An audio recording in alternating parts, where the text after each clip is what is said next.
closer to him. Okay. It'd be like if I was just picking your brain like right now. That's what we try to do. It's cool stuff. We love it, and we're just hanging out talking about it. You know. Yep. We don't have like, here's the official list of questions. Yeah. Now tell me more about the upcoming. Yeah. Fly by the seat of our pants, man. It's easier that way. That's what I do. Yeah. So yeah, we'll be. And we are live right now, so it's spooling up the broadcast right now. Alrighty. Just tell me when we're good to go. And we're gonna do AOS and stuff like that. So let me pop in. Yeah. Whenever We are live. Whenever we make sure the stream's good, we say, "Do we have acquisition signal?" It's still spooling up. It's already up to 3K. Wow. Let's see if it goes all the way up to 7K. Yeah, you guys absolutely. go, do your thing. Okay, so welcome everybody to Space Launch Complex 41. I'm here with John Gadarowski. He is a ULA engineer, and we're here to talk about the pad. If you're looking for Das, he is here with me. Das, I'm here. Hi. I'm doing things. I'm EJ, and we're sitting right now in the 41 flame trench. If you look behind me, there's a big hole in the ground. That's where a lot of flames come out when the rockets go off. You would not want to be standing here. No, I don't think that would be a good idea. So, John, can you tell me a little more about like exactly what this piece of equipment does behind us? Yeah, absolutely, EJ. Thanks for having me today. Yeah, no problem. As you mentioned, we are on Launch Complex 41 at Cape Canaveral Air Force Station in sunny Florida. This is where the Atlas V rocket launch occurs, and this is the duct exit for the exhaust to travel and escape away from the launch pad as the Atlas is carried. Around the perimeter, you see a number of nozzles, and that's actually where an acoustic water system sprays into the exhaust stream immediately before the launch occurs. So if you're ever watching a launch, you'll see an initial burst of water that comes out, and what that does is that minimizes the acoustic reverberation of the rocket's pressure going back into the rocket. So that actually protects the rocket itself and also minimizes the damage to the infrastructure. Yeah, it can cause damage to the rocket. I mean, the reflections of the energy bouncing off the pad and stuff like that could actually cause damage. So if anybody's ever wondering, that the acoustic water suppression system is designed to protect the rocket.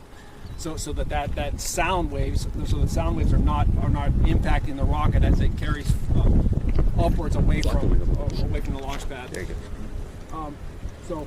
And immediately above that, you can see our crew access tower, which will interface with the mobile launch platform whenever the rocket is stationary at the pad. And what that will enable us to do is to actually load astronauts on top of the Atlas launch vehicle in the coming months. And so the white box that you see suspended at the top, it physically swings out, and the crew access arm is a part of that apparatus that swings out, and that'll engage with the Boeing CST-100 Starliner capsule and allow the 4 astronauts that'll be launched onto the International Space Station will travel through that crew access arm and through the white room there, and ultimately enter the capsule on top of the Atlas. So the entire white, like the white structure, there's like a little bit of a gray walkway or something. That whole thing swings out. I think you can almost... You can see the pivot. Yeah, you can see the pivot on the left-hand side there. There's sort of a circular thing. Is that sort of the pivot point for it? Yep, that's exactly right. Chet, can you all see that right now? Like, do we need to zoom in? We do have a little bit of zoom on the thing, don't we? It acts like a massive kingpin. Yeah. And there's a huge hydraulic ram up there that's probably 15 feet long. Right. That helps to move that arm. And that would retract, and swing right? it outward. Yes, sir. So, like, before the rocket goes, that thing goes out so that the crew can get on board. Yes. And then it comes back out of the way. And then, like, the rest of the umbilicals and stuff would be connected, but the arm would get out of the way before the rocket launches. The launch, yep. That's just to load the crew. Yeah? So later this summer, we plan to perform our first operational test flight. We are in an active facility right now. Absolutely. No, Chet, there are places that we can't go right now because there's signs that say, like, dangerous operations in progress. Yeah, don't go where they don't say. Yes, we're not going to certain places right now because of the dangerous operations. So, is there a reason it's painted white? Is it just like fashion? Just like, it looks good white. It's easier to point out when we're showing people. Like that, I don't know. Okay. Match the rocket. It matches the rocket. It sort of coordinates with. Just the supplier maybe chose that. I don't know. Nice. So you were saying that they're going to use this later in the summer, right? Yep. So the operational test flight is currently scheduled for late August this year, and then our first crewed mission with astronauts on board will be later this year in December. So December of 2018. Mark it on your calendars. Yeah. Astronauts will again launch from American soil on a United Launch Alliance Atlas V rocket. Now we're talking. Now we're talking. So, okay, so we have the service structure there. We got the flame trench. What about these guys? What are these guys out on the corners? So the 4 towers that you see around the perimeter of the launch pad itself are called lightning catenary towers, and they're basically here to protect the space vehicle and the launch vehicle from any inadvertent lightning strikes. Here in South Florida, we get a lot of thunderstorm activity, especially in the summertime. Yeah. We're actually the lightning capital of the world here in South Florida, so we get a great amount of lightning, and these towers are here to help transmit that energy away from the facilities and away from the rocket, so that no damages occur whenever lightning does strike. And we see that because we watch launches from Vandenberg as well. Yes. And here in Florida, we have the 4 big towers, and we watch from Vandenberg, there's like 1 tower. And people are always asking, what's the difference? Why is it? It's because there's so much lightning in Florida. Just different designs. Yeah, for different pads. designs. Our Delta pad has 2 very large catenary towers, right? So just different modes of engineering to achieve the same goal. Gotcha. And I'm interacting with chat here, right? So again, hi chat, thanks for the questions and stuff like that. People asking some questions. One was a comment. They said originally they were painting the rooms white because it's easier to keep clean. Okay. Maybe. I don't know if that's true or not, but that's a good guess. It kind of makes a little bit of sense. Somebody asked how tall is the crew part of the structure. So do we know the height of that? It's approximately 200 feet. 200 feet, okay. I don't know the exact number, but it is approximately 200 feet up in the air. Yeah, gotcha. Cool, thanks. Good questions, y'all. I appreciate it. No, they don't actually shoot lightning. It's so the lightning hits the towers. They're not like big Tesla towers or anything like that. Big Tesla. Oh my gosh. Again, y'all, if you have any questions for us. They're for protection. Yeah, they're for protection, not offensive or like defense of the tower or anything like that. Different game. No. I mean, I'm reading chat and stuff like that, so I can see what the deal is. Do you want to grab his phone and reach out? Yeah, I absolutely will. We'll switch cool. it up. So this is literally what we do. Like, there are people watching us right now. Thanks again for joining us, y'all, and we just hang out and talk about. So it looks like our hazardous operations have concluded. Yeah. On the other side of the pad, so we're no longer offloading liquid hydrogen for our Centaur. That's why we couldn't second go. Stage. So if we want to, we can move to the other side of the pad and discuss the launch vehicle, the Atlas rocket, and the vertical integration facility, and get a better shot of the launch pad itself. Cool. Before we walk that way, last time I was here, I had the old setup and I walked too close to the flame trench and it dropped the stream. So now we have the new backpack heavy, and we're going to see. Can we walk this way a little bit? Check it out. Maybe let's go this way and go check out some alligators down there. Yeah, What? all right. Is that for real? Hey, it's watery down there. There's a lot of water in there. So chat again. You just walk, dude. Just walk. Nothing framed. We'll see how it goes. Tell us how it works right now. Tell us if we lose the signal or whatever. We're literally, this is a real launch pad. This isn't like CGI. I know sometimes we have fake Kerbal backgrounds or whatever, but this is the actual launch pad here. So stream quality is 110%. Nice. Is there really a swim? There is water in there. Look at this. Yeah, that's what I was saying. You'll get a lot of water in here. It'll collect rainwater, and we'll have to pump it out between launches. And neutralize the acidity after a solid rocket. Oh yeah. Oh, that makes sense. Think of that. So we add soda ash to the launch water and then pump it out, but it also collects a lot of rainwater and stuff. And as I mentioned, we have to have an alligator or two sleep in here for especially to escape the oppressive heat in the summertime. So It's like an alligator day spa or something. Like, come in and hang out with the cool. Larger version of Space Bat. No kidding. So chat, talk to us. Okay, so again, wow, the echo. How's the echo? No, you gotta do like, da da da da da da. Is that the Halo theme? Yeah. Okay, so we did still lose a little bit, but the stream is still live. That's good to know. Let me check the backpack here and see. It still says we're doing 1 kilobit up, so let's back off a little bit. Like go back to the hole there. Anyways, works perfect. The echo is coming in loud and clear. Nice. The audio is quite nominal. Nice. Watch out for wayward flames. I think we're pretty safe. This right stuff here is from like the overpressure from the rocket engines, right? Or is that just water there? Is it just a puddle, or is that like the rocket engine's ripping concrete out of this thing? So the rocket engine does damage the concrete. You can see a number of repairs have been performed actually recently along the left and the right side of the wall. And we've actually just recently reinforced that with a new product to help reinforce the walls here. But yeah, it suffers some damage over a period of time, and it's not immediate, and it doesn't happen for every launch. But after 5 or 6 years, we've got to come in here and perform maintenance and repairs. So you can actually see some of the places where there's patches and stuff, right? Yeah, you can see where they've patched. Last time there was actually some exposed rebar, and so one of the questions we got was how often do they have to fix it? This is like the foam. It almost looks like up there. And clearly, it's not foam. So a number of repairs have been completed over the past year. Yeah. So we're actually getting ready for a new launch vehicle, the Vulcan, and so the Vulcan's going to be more powerful, and so we've got to reinforce this duct exit so that it can withstand the extra forces that the Vulcan program will exert upon this exit. So we talked about it a little bit earlier before, but a couple of people are asking, what are all these nozzles on the side? Yeah. So again, that's the duct exit acoustic water suppression system.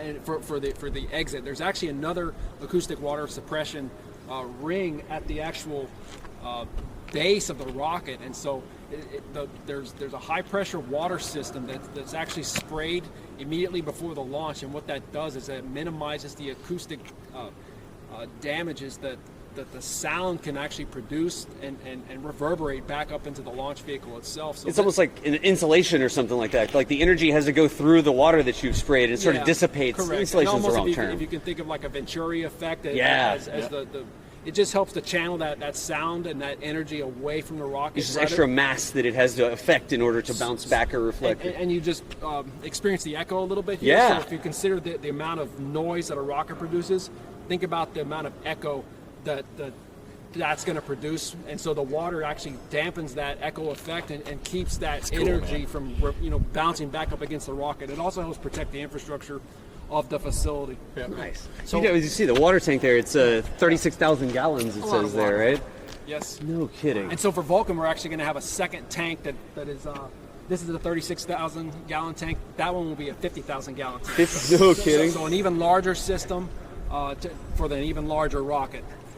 And so Vulcan infrastructure projects are underway now, and we'll be continuing to build those out over the next coming year and a half in preparation for our first Vulcan launch vehicle launch, which will be April of 2020. Nice. Somebody in chat said they hope that Vulcan lives long and prospers. Welcome to our show.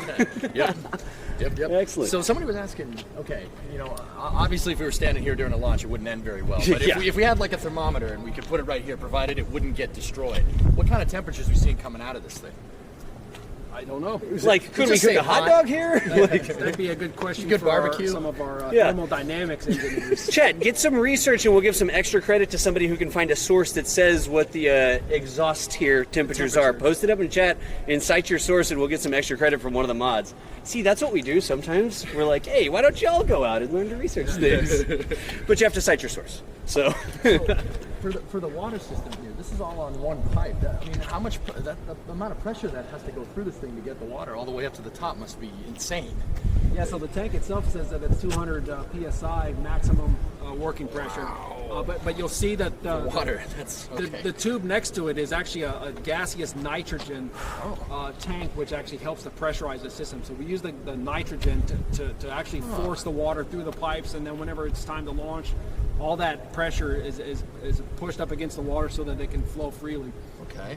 And nitrogen being inert, you don't want anything catching on fire in there. That would be bad. Cool. That's really cool. I actually didn't know that. That's awesome. So the nitrogen tank that's connected into the water tank that's connected into the suppression system. Yes. That's cool, man. So there's one other thing. That's some Stationeer stuff right there. There's another thing, and I don't know if you guys have noticed yet, but what's up? You come out to the pad like this, and it's like, oh man, rocket pad, like all this technology and stuff like that. If you point the camera up this way, I'm not sure chat's going to be able to see it, but somebody's installed a smiley face. It looks like it's the repair material or whatever they use when they repair it. Chat, I don't know if you can see it, but it's like nice. Yeah, we see it up there. Chat, can you all see that or not? It's gonna take a couple seconds to get back, but we need a different camera maybe that has some zoom. This is like the personal interview camera. It doesn't have zoom. Can y'all see the smiley face up there? Put some smiley faces in chat if you can actually see that. It's a real facility. That's funny, yeah. I mean, it's I've never noticed that actually. So there you go. It's just, I mean, it's all this engineering and all the technology to make these missions happen, but there's real people that work on this stuff, which is really and we cool. have fun where we can. Yeah, exactly. You have to maintain an air of safety at all times. Absolutely. And make sure that the job's being done correctly, but it's nice when you can inject a little bit of fun. It's just into your work. it's a little thing, and I hope we don't get anybody in trouble for. Oh yeah, there's a smiley face somebody put up there.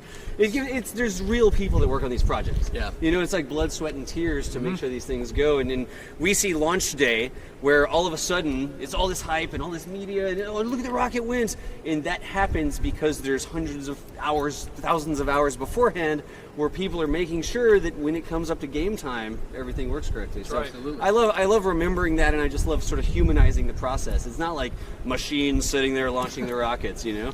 So we said we could go some other places. Where should we mosey to?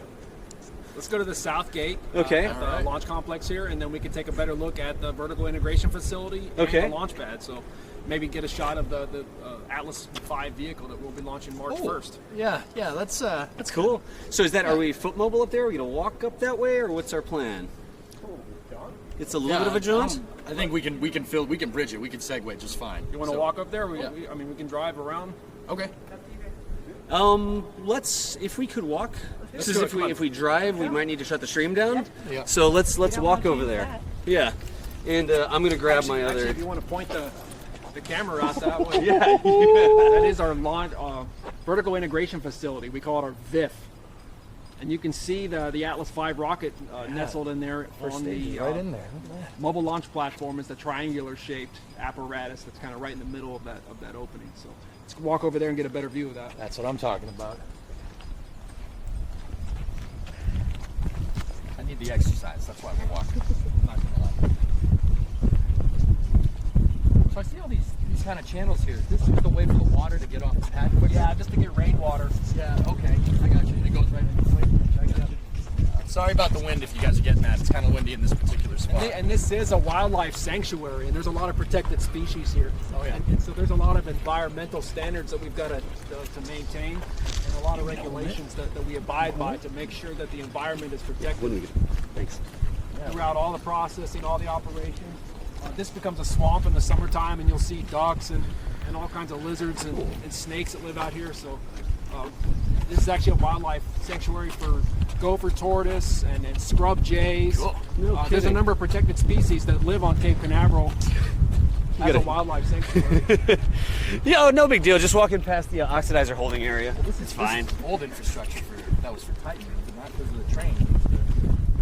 Yeah, but we're going to begin to utilize this again with the new Vulcan all system right. because the Vulcan upper stage vehicle will require a larger liquid oxygen tank. It's a bigger tank For our Centaur 5-meter body. So Yeah. the Centaur 5, we're going to need a larger oxidizer. So we'll put this berm back into use. No kidding.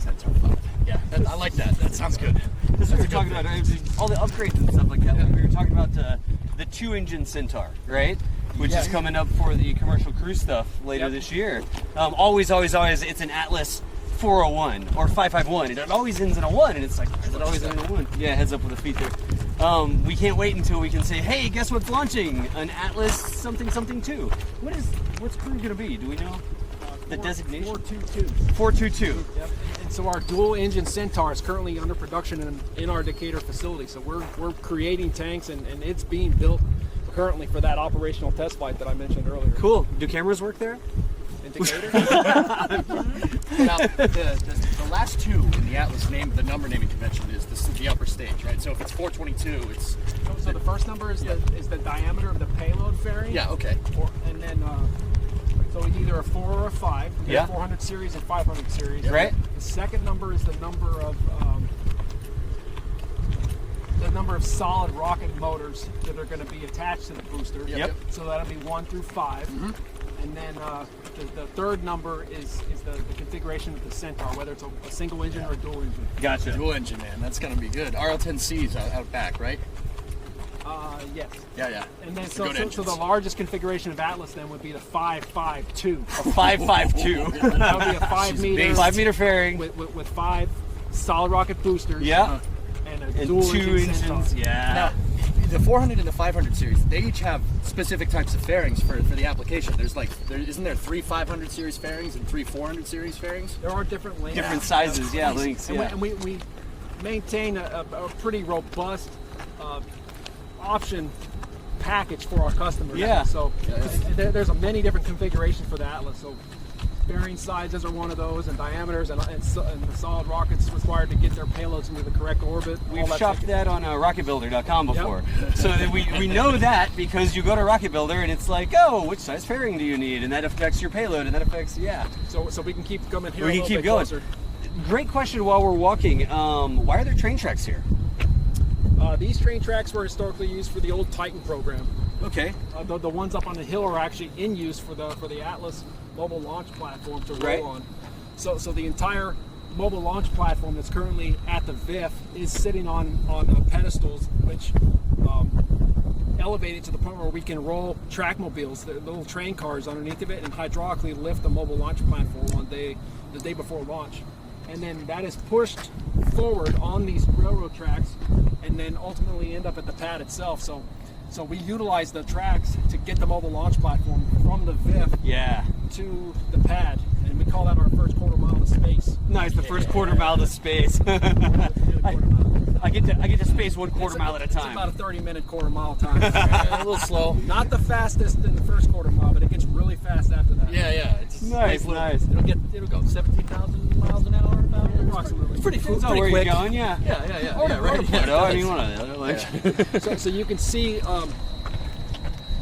the pad itself, and then along the back side of the pad is another one of those acoustic water suppression tanks. Yeah. So there's the outlet nozzle for the acoustic water suppression. Right. At the base of the MLP is what I was talking about earlier in the duct deck. So you can see all the little different nozzles across. I feel like there should be acrolonyms for that, like the acoustic water suppression, like the OPS or something. There you go. There is. I try to minimize the acronyms I'm using for the lay casual listeners. We feel cool when we use the acronyms, though. We're like, oh yeah, just hanging out by the AWS or whatever. Like, can we walk up this way and see a little bit closer? We can go up to the point where hard hats are required. So the line? Go up there. Yeah. I know about the line. I'm gonna have to bring my own hard hat someday. So I'm like, but I have a hard hat this time. Chat and give us some feedback. We know that there is we know that we're sort of out here. We're testing the new backpack. We've got all the equipment that Twitch provided us here to come out, and this is sort of like hardcore environment. There's not a lot of cell phone signal out here because this isn't an inhabited area. This is a rocket launch facility. There's nothing around. So give us some feedback. Like, we know that there's a little bit of wind noise on occasion. We're trying to learn to minimize that. The camera, again, it's not the big G30 we used yesterday, so we don't have a lot of zoom. This is like the IRL sort of host cam. But feel free to give us some feedback, and also if you have questions, same story as always, put DOS or put question in so I can see it here on my phone and we'll toss some questions in. Can we keep moseying this way? Let's go. And we're walking in the middle. I mean, when the rocket is rolling out, this is where it goes. This is that quarter mile. This is the quarter mile. Turn back around that way. Yeah. Look down the old ITL. That's not a long way away, man. So you can see there's train tracks on either side, and there's two different like train dolly sort of systems. And the rocket it comes down off the jacks and sits on that train, two trains I guess, and rolls out this way and turns it all the way back around this way, and rolls out to the pad. And that's different than Delta, because in Delta, the building moves. That's correct. Yeah. So the rocket comes out of the building. For Delta 4, the building moves away from the rocket after you build it. Yes. Nice. So this utilizes what's known as a clean pad system. Okay. So that the pad is not used until day of launch. Gotcha. So it's like Saturn V. Saturn V did the same thing. It's clean pads, right? Yeah. They would build it in the VAB, and then they would transport it over to the pad. Yeah, like the shuttle. Yep. Yeah. Move along the crawler. Yep. That's cool. Cool. So let's walk up there. Let's keep going. So you have your liquid oxygen tank, and that looks like a regular oxygen tank. What would that one be used for? If you don't mind me asking. So there's two liquid oxygen tanks. The smaller cylinder is for our upper stage or Centaur. Yeah. It's the second stage. Yeah. And then the larger spherical golf ball looking one is for the Atlas V booster. Yeah. Okay, cool. So on the day of launch, the cryogenic propellants are loaded onto the launch vehicles one at a time. So that we'll transfer the liquid oxygen from either one of those vessels into the first stage or second stage. Right. Atlas Centaur. Somebody said the first quarter mile is a half mile per hour. The rest is significantly faster. Yeah. And then off to the left, you can see our liquid hydrogen tank. Yeah. Which is also for the second stage or Centaur. And those are like burn off somethings right there. The little towers. The flare stacks. The flare stacks, right? Yeah. Every now and then we'll see after a launch or something like that, we'll see a little bit of a flame next to it, and it's like, what's the flame for? That's controlled. It's just to Yeah, allow it's a us controlled to vent the vapor that's produced whenever you're flowing the liquid hydrogen. So the vapor is controlled and taken away a safe enough distance so where we can just burn it off. Nice. If you ever look at other natural gas fields or right. energy type plants, you always see a flare stack off Yeah. in the distance, and it's just to minimize that vapor accumulation to actually prevent fires. Yeah, exactly. It's a safety thing to not Correct. have the hydrogen, because that's, again, I really love Delta 4. When Delta 4 takes off and it takes care of its own hydrogen buildup, because Yep. it's got all the flames at the base of it. Comes right up. And it's That's like, awesome. excellent. As we keep going, right? Yep. All right, cool. It's just every now and then we'll see a live stream and we'll see the flare stack on the side, and somebody's like, "Oh, why is there a fire? Why is there a fire?" And it's like, that's controlled. That's intentional. They're not like roasting hot dogs over there or anything. That's like on purpose. And you'll see flare stacks on oil rigs out in the ocean. Yeah. Something's gonna catch on fire. You might as well control where. Yeah, you might as well Keep exactly it over there. Keep it away from the rocket. Yep. Isn't that cool? So this is the first. So chat, this is the first time we've been here without a rocket. Normally, there's a rocket sticking over here, and we're like, oh, the rocket. And I thought this was a really cool opportunity because we can sort of focus on the infrastructure of the pad instead of just be tunnel visioned on the rocket. You know what I mean? Because there's so many cool things that make the launches happen. Can y'all hear me when I turn that way? Like, if I turn this way and I'm like, oh my gosh, rockets are awesome, and I turn this way and I'm like, oh my gosh, rockets are awesome. Like, can y'all still hear me? Okay, I know I talk really loud, but that's another test. I think we might need to keep making sure we talk towards the camera. We'll get the feedback. Don't worry. One way or the other. So look at this. Chat wonders if you think that we're crazy because we're like not an official CNN crew. We're just walking around like, oh my gosh, look at this, look at that. Have you ever done sort of a walk around like this before? I give a number of tours actually. So Yeah? this is not uncommon for me. Okay, good. See, we're not crazy, y'all. See, I've never seen the backside of the structure there. Oh, look at this. Isn't that crazy? Look at this big hole in the ground. I mean, My line's moving. Where's the line at? Oh, the line's up there. Wow. okay. So pad. This pad right here. Here you go. Here, you get the. This is the line that we can't cross. Yeah, the hard hat policy. Warning: here. ULA hard hat policy in effect beyond this point. So this is where we're stopping today, y'all. You see? You like how I say today? Okay. So this is the launch pad. This is Launch Complex 41, where the rocket actually sits. Right now, you see that there's a series of grading that's over the exposed hole. Oh, in yeah. the ground. Yeah. But normally when the rocket's here, that hole is open to allow all that exhaust to travel through that duct exit that we were standing in front of previously. That's like a safety thing. Like, there's no reason to have a huge open hole in the middle of the pad Correct. when there's not a rocket. Yeah. Chat, do y'all see that? Do you see the platform that's been installed? Normally, that opens up down to the flame transfer where we were earlier. Yeah, that's close to a 20-foot drop, so we don't want people. 20-foot drop. Hard no hats. kidding. I don't think the hard hat's going to help you. So you Tape can, it. you can see Duct tape, the it'll work. individual pier supports kind of around the perimeter. That's Yeah. where the MLP physically rests upon after the track mobiles lower them Oh, yeah. onto the piers. Wow. So each one of those piers helps to kind of support that. And So the then- whole rocket, when it's full of fuel, all the mass, all the weight of the rocket is on those piers. Yes. 3, 6, 7, 8 piers, however many there are. and then you see the doors, they're kind of like trap doors. Yeah. So those are our auto couplers, and those auto couplers actually have a series of fill and drain pipes that engage with the body of the mobile launch platform. Right. And so that's how we physically fuel the vehicle. So each one of those auto coupler doors is responsible for filling up the individual commodities from the tanks that we were just talking about previously. So you'll have one for the RP1 or rocket propellant kerosene Yeah. to fill the Atlas. One for the booster locks, one for the Centaur locks, one for the Centaur hydrogen, and then all that commodity is piped through the mobile launch platform, Right. and so eventually exits up through the umbilicals on the mobile launch platform and engage through our decouplers, which release physically whenever the rocket launches. Okay, and the mobile launch platform is still in the building over there, right? Over there. Yep. And it rolls out with the rocket. It like supports the rocket while it's moving out here, and all the umbilicals and stuff like that are on that so part. the rocket is assembled, tested, and all the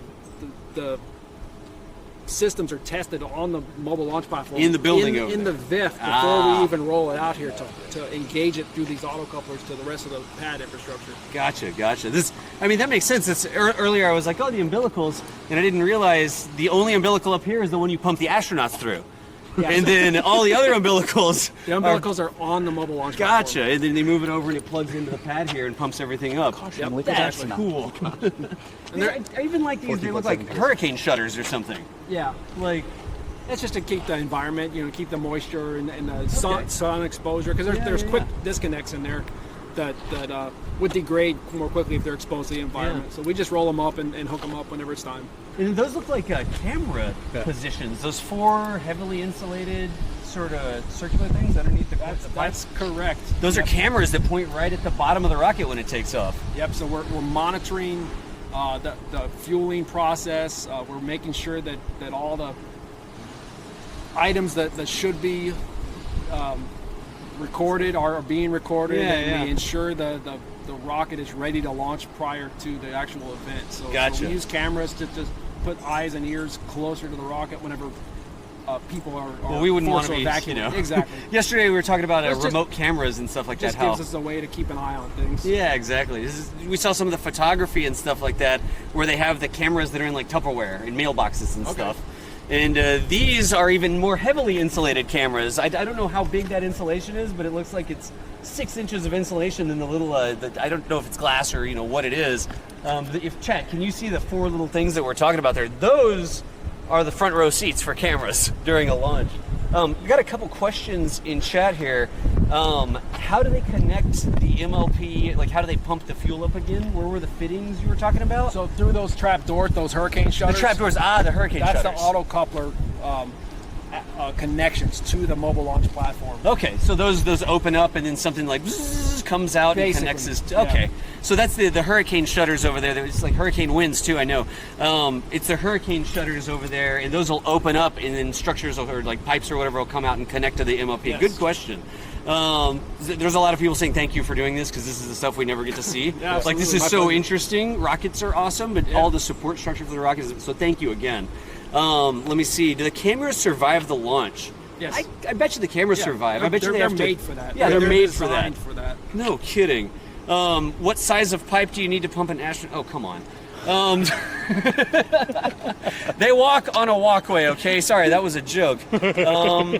How fire resistant is the launch pad? It looks like it's mostly concrete. How much damage does a launch do? It's designed to withstand the heat, and the pressure of the launch. So it's just like this concrete base is 12 feet thick and 12 feet thick, fully reinforced with concrete. All the walls that you see here are like 5 and 6 feet thick. No kidding. And the rebar is so dense that you can't even see through it before they encapsulate it with the concrete. Wow. I mean, look at the door that's on the door right there. That thing's got to be a couple inches thick. Yeah. So very robust, very strong, and everything awesome. is It's designed. Yeah. As it turns out, they know what the temperatures and stuff like that are, and they design around it. Exactly. It does take some damage, though. I mean, it takes normal wear and tear, I guess you could say. Yeah, like I said, it's like your brake pads. We talked about the duct exit walls Yeah. deteriorating, and so we've shored up some of that.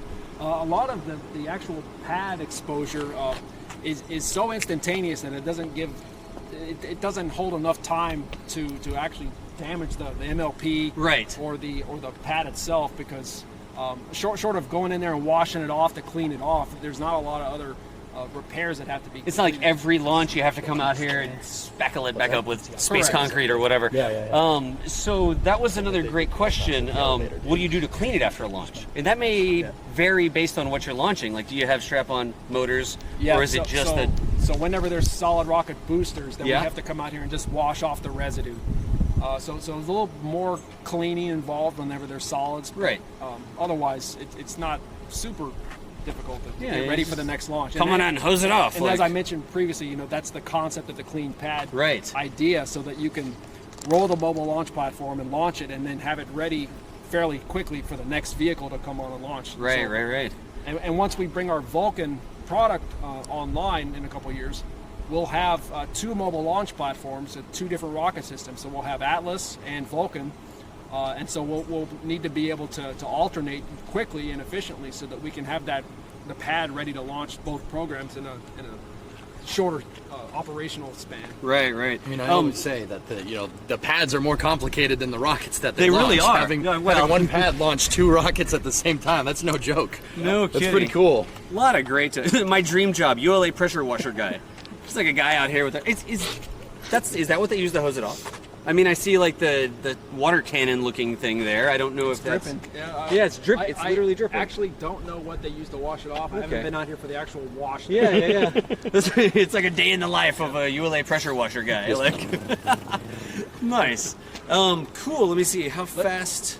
We should walk back We this should go way. talk the vehicle and talk about the VIF a little bit. All right, cool. Let's go off that Sounds way. good. Yeah. Let us walk this way, guys. There's so many great questions. Again, we will go back. And when we get back to the studio, we'll go back through some additional questions because we can review this footage and answer even more. As always, we've got limited time when we're out here. So I see tons of great questions. I really do appreciate you guys doing it. We'll see if we can answer some more of those questions when we get back home. But we're going to walk over here closer to the actual rocket. Just half rocket right now. It doesn't have the upper stage. The Atlas 5 booster is currently verticated and on stand. I like that word, That's verticated. my new favorite word. I'm going to say verticated all the time now. That's an official, this is his job. That is an official term that I can use.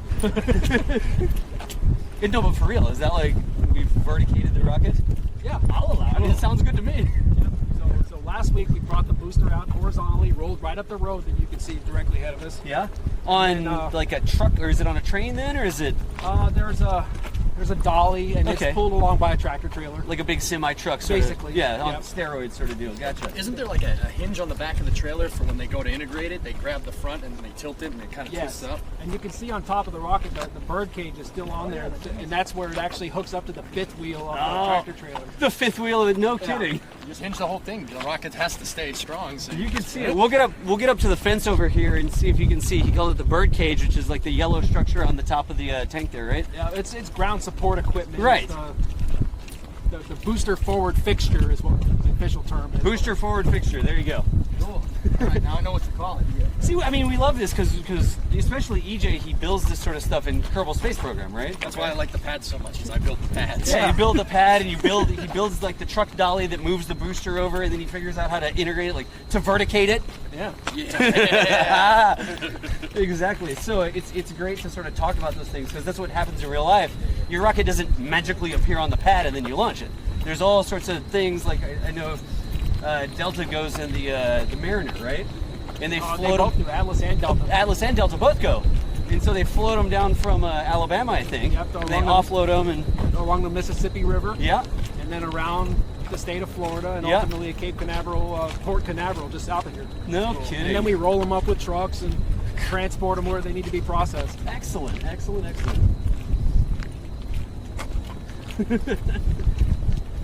I'm excited. I'm excited to see this. I don't know about you guys. I'm pretty excited right now. This is pretty cool. Yeah. And I said, yeah, chat, we'll figure out that. Right now we're not going to make the cameraman walk backwards. Okay? They're like, oh, make the guy walk backwards. We're walking this way, you're coming with us, and we're in charge. So I'll do it. No, don't. With the backwards. I just figured they wanted to see the uneven rocket. terrain. Yeah. If we had a spotter that's- for you to sort of follow behind you, that would probably be cool. But for now, we'll figure that out next time, okay? I was a marching We'll man. just I can mount it march over your backwards. shoulder and you're just walking. So this is probably about as close as you want to get before you start seeing a lot of fence. And I mean, if you can get closer, then Stick the camera through the or you can fence. stick the camera. It's not through like the an fence, electric fence. and then we can talk about it. I mean, we'll get as close as we can because one of the other. Or maybe the gap between the two. Yeah, there you go. Perfect.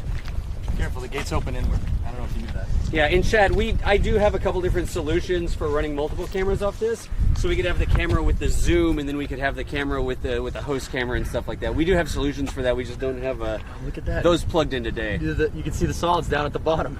Yeah. So the solid rocket booster erector, the SRB erector, is the two white posts with the lattice work in there for support, and so that is currently flipped up into its vertical position still because we just used that to flip up or verticate the last SRB this morning before it was hoisted with the overhead crane onto the Atlas, the body of the Atlas vehicle. And that's the yellow at the top of the yellow crane on top there. It's a 60-ton crane. a 60-ton crane. We'll be upgrading that to 65-ton for the Vulcan program. No kidding. That'll be done later this year. Back off and get the camera pointed towards us again so we can talk. Yeah, like go off this way and. Yeah, and so we'll have a little bit of that. But so you can see the Atlas V booster. You can see the mobile launch platform, which is the triangular shaped item just to the right side of the booster itself. And then tomorrow we'll actually come out here and verticate, or actually not verticate, but stack the second stage, the Centaur on the top of it. Nice. It's already vertical in our other processing facility, so it'll be rolled out here vertically, and then hoisted on top of the booster later tomorrow, actually. Yeah. That's cool. And then the following week we'll have the spacecraft come out, which will include the GOES S satellite, for our NASA customer. And so next week we'll have the payload or the spacecraft encapsulated assembly mounted and like the whole stack, sort of vertically. I guess vertical, right? Integrated vertically. Integrated vertically. Nice. That's what I've come out here and we've taken like selfies with rockets before, but we've never seen the rocket in this state, right? Yeah. Where the core is there, and they've put all the SRBs on it, I think, right? Yep, all four. But it doesn't have the second stage yet, and it doesn't have the spacecraft on the top, the fairing and that sort of thing. That's really cool. Yeah. To see it. Yeah, EJ stopped talking. I think EJ.exe has stopped responding. I'll be over here. Yeah, GOES S. Keep an eye on him. GOES S is a very large and very heavy satellite, and so it does require that 5-meter configuration that we were discussing earlier. That's our largest configuration for Atlas. Yeah. And it'll require all 4 solid rocket boosters to get it up into its orbit, which is going to be in a geosynchronous orbit. Right. It takes a lot of power, a lot of energy. It's a big satellite going to a big orbit. And a lot of accuracy to place that for our customer where they need it, so that they don't have to utilize their own spacecraft fuels to get them to their ultimate orbit. So. That's we've seen that, right? So I forget what the mission was, but I saw a tweet about the accuracy of placing the payload. There's a tweet about that, right? Yeah, it's which was it? JPSS. JPSS, right? So the accuracy of the placement is critical. It's important. It's really because critical. it actually maximizes the lifespan of the spacecraft. Right, because instead of having to use the spacecraft's fuel to correct the orbit, you just put it in the right orbit, and then it has more fuel for a longer lifetime, right? Door-to-door service. Exactly. Door-to-door service. Nice. It's the equivalent of FedEx delivering your package to the house next door. Guess what? It's still not going to be easy for you to get your package, right? Exactly. It's going to be a hassle. You're saying, or you're probably getting a lot of wind here. yeah, we probably are. Chad, how's the wind? I mean, the other thing is that you have to take into account there's everything up in space affects everything else, right? So the satellite needing that fuel to extend the service life is to keep it in its position. Yep, because exactly. Like the moon would influence the tides.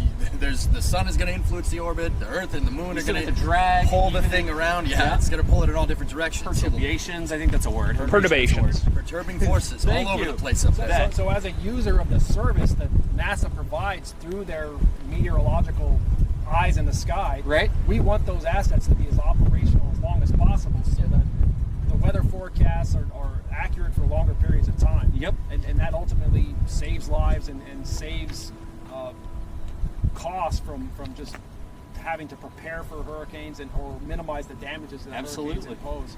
So the GOES program is a critical program that NASA has entrusted United Launch Alliance to deliver on time and reliably into that orbit with perfection. Excellent. That's awesome. Let's and ironically, United Launch Alliance programs, the Atlas and the Delta programs, have actually launched all GOES satellites dating back to the 70s. Really? Cool. No kidding. And this will be the 17th GOES satellite, GOES S.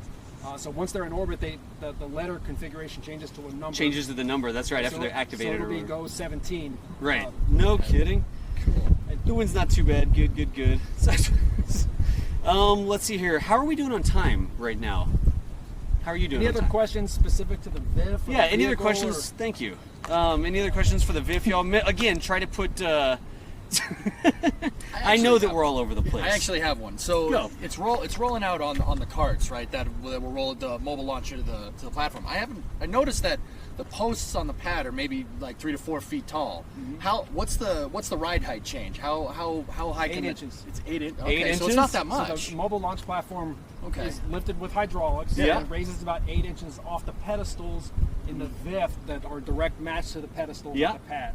All right, And then okay. lower back on there whenever they get to their final destination. Yeah, okay, so 8 inches. Man, the train cars that are moving, it must be under a lot of load. It's a big, heavy rocket to move with the mobile launcher. That's crazy. Does the VIF ever close? Does it have doors that close, or is it always open? The mega doors do slide close. They do slide close. And so there's a number of doors that close, and then there's a roll-up door on the bottom. Okay. That'll close off the bottom section. And y'all got the term there, right? Mega doors. Mega doors. Yep. I love it. Yep. A lot of good vocab being used today. There is. I like it. How long does it take from the finishing of the stack to an actual launch?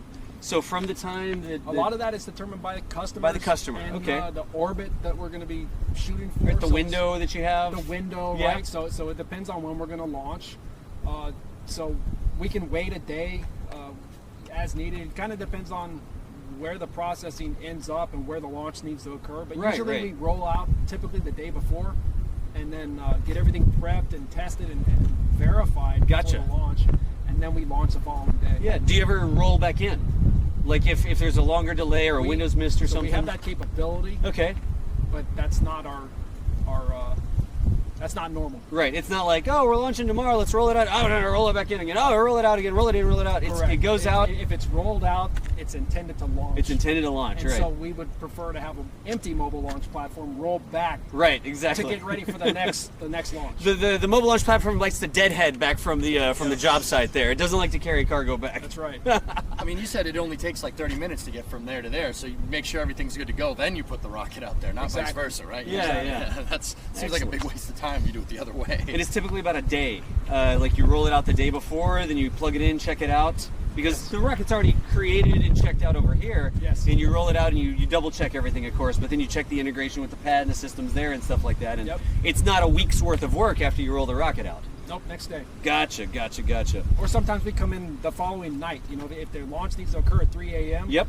You know, sometimes there'll be a crew sync day so that people can rest. Right. We don't want to work our people 24 hours a day, right? Fair enough, So we will inject a sync day there so people can go home, sleep, so that they're well rested. Gotcha. For the next nighttime launch. That's right. Really good That's idea, a good idea, actually. yeah. That's a really. I mean, we had that with streaming. We're telling this guy that's a good idea. He's like, yeah, I know. Like, it just makes sense to do. Yeah, that's why we do it, because it's a good idea. Excellent. Do you see anything else in chat? Oh, what's the power for the train? Is it electric, diesel electric? Do you know what the power source is? I should know that, but I don't. We'll find out. I think That's a good question. I think they're diesel locomotives. Yeah? Okay, cool. I actually had one more about. You said the Centaurs move vertically. Now, why would it be moved vertically and not just like kind of hoisted on its side? It seems easier to move. Processed off-site at a different facility, actually, that we share with the Delta program. Okay. And so we verticate it and we prep it with the boat tail, which forms the basis of the payload fairing. Right. And so it's processed vertically to allow us to work in parallel. So we've got two teams. The Atlas team's working at the same time that the Centaurs team's working, and so we call that off-site vehicle integration, right? Or off-site vertical integration. And so the OVI stack is actually what we call the Centaur whenever it's ready to come over. OVI stack. And actually just be placed on top of the Atlas. So that allows us to minimize our processing span and increase our launch cadence. I may be wrong on this, but I think there's some payloads that have to remain vertical the entire time.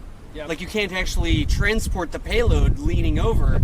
You have to keep it vertical, and you build it vertically, and then you transport it over here vertically, and you lift it up vertically, and you put it on top of the rocket. Once they're fueled, Yeah, there's some things that you're not actually allowed to lean over and roll around. Yep. You have to keep them vertical, which is why we have the VIF. And so all that processing is actually done also in parallel at a payload processing facility. Right. So consider there's three teams. There's Okay. a team processing the first stage, a team processing the second stage, and a team processing the upper or the payload area. So they're actively working to charge the batteries for the spacecraft, and fuel the spacecraft, and then encapsulate it within the payload fairings before it's ultimately rolled out here, and everything, like, as you said, is then stacked vertically. And per that requirement, we want to make sure that we require and abide by whatever the customer needs for their specific spacecraft. Right, and that's like a design requirement for spacecraft. Sometimes if you're designing a spacecraft that you want to lean over on its side and transport around, you may have to design it differently. There's differences in spacecraft. Exactly, like just how you sort of... Differences in designs. Yeah, excellent. You got anything else there? Complications or issues are solved in the VAF. So the VIF. So everything about the spacecraft and the integration is all done over here in the shape, in the building, Yes. right? And it's just once it rolls out here, the spacecraft's been checked out, everything's been checked out. This is Everything's just checked. So prior to the spacecraft arrival, we actually perform what is known as a combined systems test. right. So we'll test all the hydraulics of the rocket and make sure that the Atlas engine is able to vector and maneuver the way that it needs to. We'll test all the electronics, all the computer connections. We'll test the fill and drain valves. We'll make Gotcha. sure that everything is, all the ordnance connections are hooked up, and Right. and all the removable flight caps are removed, so the Nice. ordnance is armed and ready to deploy and fire when it's needed to. So all those tests are done prior to the rollout. And so after the spacecraft is integrated, we perform an integrated systems test, Right. to even further validate the integrity of the entire system with the payload. And so at that point, we test the communication to the satellite, Right. Make sure that the satellite customer is able to communicate and verify their battery voltage, make sure that their batteries are turned on before the launch. Yep. Make sure that the system is reporting a good state of health through their computer systems on the spacecraft, and also that their fuel is ready to perform its job. Nice. When you say that the customer communicates with the satellite, are they actually wirelessly communicating with it? So they're on console with us at Yeah. the time of launch. No kidding. So the customer it's an integrated team effort. So we've got the spacecraft builder, we've got the customer, Right. we've got the ULA launch ops team, and then we've got program management from all three divisions or all three segments of the. So it's really an integrated effort. And, Yeah. and everybody on Launch Console has a dedicated duty and an assigned communication channel, so Right. that they can coordinate the information as easily and as effectively as possible. Gotcha. And everything Cool. is wired directly to our fiber optic cable.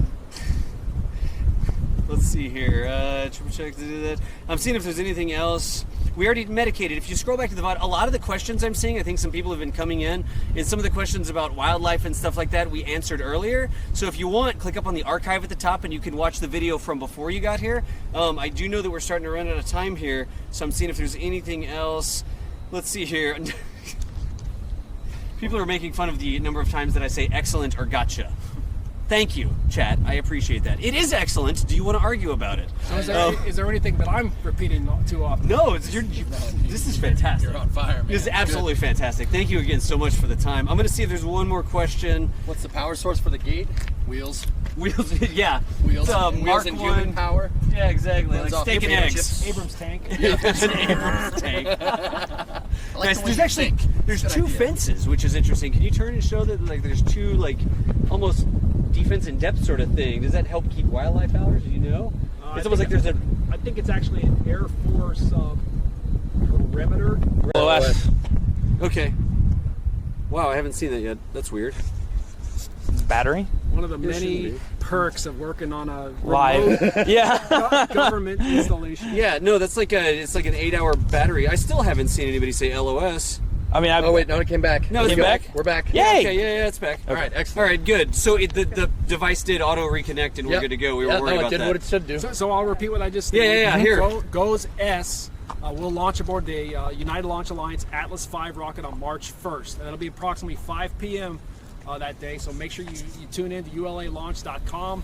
Watch the Goes S launch. Excellent. With a 5-meter Atlas V, which will Yeah, have 4 baby. solid rocket boosters. So this is going to be a big, powerful rocket, and you definitely want to tune in and watch that on March the 1st. March the 1st. I love the solid rocket boosters because they leave the pillar of smoke behind the Yeah. rocket. It's like that right there is going to space, and it's got that huge sort of column that Yeah. spreads out. I love it. and quick. The incredibly blinding flash at the very beginning of the launch. Yeah. Excellent, y'all. I think we are probably about ready to start walking back here. We can we have to walk this way anyways. Do you mind if we walk and talk? We can do that. Let's keep on going. Yeah. I've actually got to go back and do some Yeah, he's got some actual work to some do. additional duties for the day. Yeah. Thank you so much for spending the time My with us. pleasure. I know. We really like to help educate the public and yeah. help them understand what we do here. We're happy to share. We're all very excited about Yeah. the industry and what we do here and what we provide for the customers and the nation as a whole. So whenever we can take the opportunity to spend a little time with the public, we really we really like it. Yeah, I really, I mean, like I said, this is even the first time we've been here. And I really appreciate y'all letting us come out and sort of see this level of detail with what goes on. Now, when we can ride the zip line, let me know and I'll come back down again. And you don't have to answer that. The zip line is really reserved for the astronauts. Well, I mean, we actually don't want them to ride it because that's for an emergency. Exactly. escape. It's like we don't want anybody to ride this.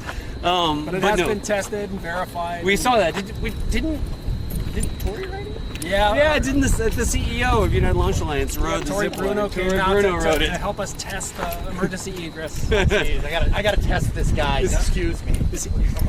So you can bend to the astronaut rule. You can bend to the astronaut rule is what I take away from that. I guess astronauts and rocket scientists. Rocket scientists, CEOs of United Launch Alliance can go. Oh, man. It's just, we really, really do appreciate you letting us come out and do this. And you taking time out of your day. What do you do? I help coordinate logistics for getting materials and hardware moved around on the base. Right. And my current role is as a project manager for the new Vulcan system. So Okay. as I mentioned previously, we are building out the ground systems and the infrastructure to build out this new Vulcan launch vehicle program. And so I'll be involved with helping project manage the Vulcan projects here. Specifically the mobile launch platform for Right. the Vulcan. So I mean, we've got a really exciting year ahead of us. We've got a lot of projects underway, and it's going to take a lot of teamwork and a lot of coordination to get them all done in between the active launch windows of the Atlas V program. So we're going to have to develop the infrastructure for Vulcan in place and in parallel with Atlas continuing its job. Atlas continuing to Yeah. operate. So that's going to be a monumental difficulty, challenge for us to achieve that, because all the work will have to be performed during the windows of time between Atlas launches. But we've got the right people on the job, we've got the right engineers, and we've got the right construction firms that are lined up and ready to work, and we'll get these projects built and ready for the first Vulcan launch. Cool. As I mentioned previously, the Vulcan will be launching in 2020. 2020? I'll take it. I can't wait to see it fly. I hope it has a really snazzy paint job like they have in the visualizations of it. Yeah. Isn't it like half painted with an American flag? Or is it the Stars and Stripes for sure, I know. I like that paint job. I like the man. paint job, I is mean. great. I've just seen the visualizations the same as you, so we'll see what actually rolls out in the production line. It'd Excellent. be nice if it has that sleek silver body with the American flag paint job. Yeah. Yeah, that'd be great, man. I mean, is it Nothing flat. does it help get the job done? Not particularly, but it's interesting. As we were talking about rockets and people getting interested in space and stuff like that, and there's something to be said for people saying like, "Oh my gosh, look at that rocket go," as opposed to, "Oh, another rocket going." Yeah. Oh wow, chat. Thank you so much for joining us. We've reached our vehicles back over here again. We are going to go ahead and shut it down. I appreciate y'all. Again, this was like a test sort of stream, so thank you for all the feedback and stuff like that. I'm also going to be checking Discord and stuff, so if you had any other things that I didn't see, post it up on our Discord. If one of the mods could get the Discord link, put some feedback over there. It looks like the device has performed really well. I know that the signal was sort of patchy sometimes, but we didn't lose the stream. Normally we'll lose the stream as we're moving around and stuff like that, so it looks like we had a successful test. Thank you so much for the time, Brian. I really do. Yes, I've been carrying my internet the entire time. Thank you so much for taking the time out of your day to come over and walk around the pad with us. My pleasure. Yep. Excellent, excellent. And just remind everybody, please go to ulalaunch.com, check out the website, and share this with other social media platforms. Cool. So that you can help educate the public with us in our efforts. So hashtag ULA, hashtag ULA launch, hashtag CC